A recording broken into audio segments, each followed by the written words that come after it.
Alright,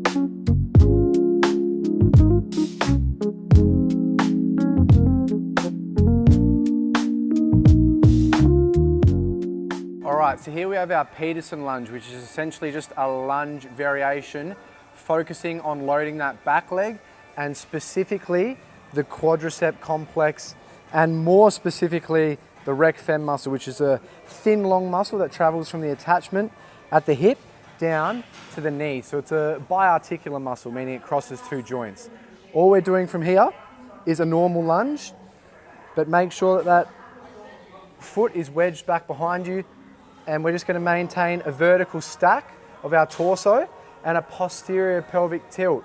So an anterior pelvic tilt is when you kind of let that pelvis rotate backwards and you get this arch in your back.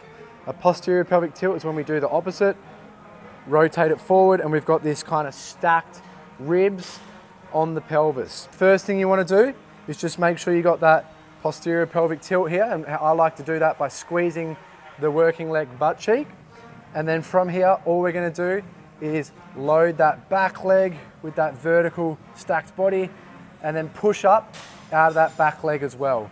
And you're going to feel a really big stretch through this back working leg. Eventually, you'll probably get a pretty big burn through it as well. But all we're doing is loading that back leg and then driving out of the hole. Usually leaning back a little bit will add a little bit more extension and stretch on that muscle and will help you feel it more if you are struggling to feel it.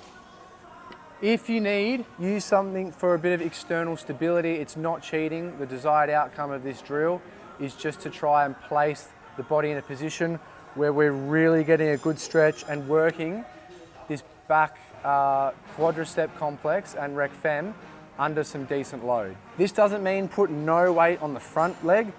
A bit of weight on the front leg is necessary to keep stable and perform the exercise properly, but predominantly loading this back leg and trying to work this back leg. So of course you can load this exercise as well with some external load, and one way I like to do it is just holding the external load in this goblet squat position, setting yourself up from the start and then coming down, big stretch and back up, and just rinsing and repeating that.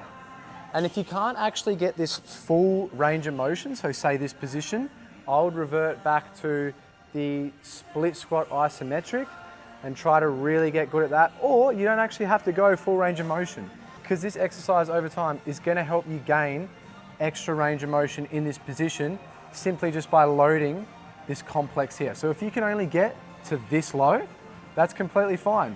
Just keep working in that range of motion, and eventually you'll start to essentially gain more range of motion in that position.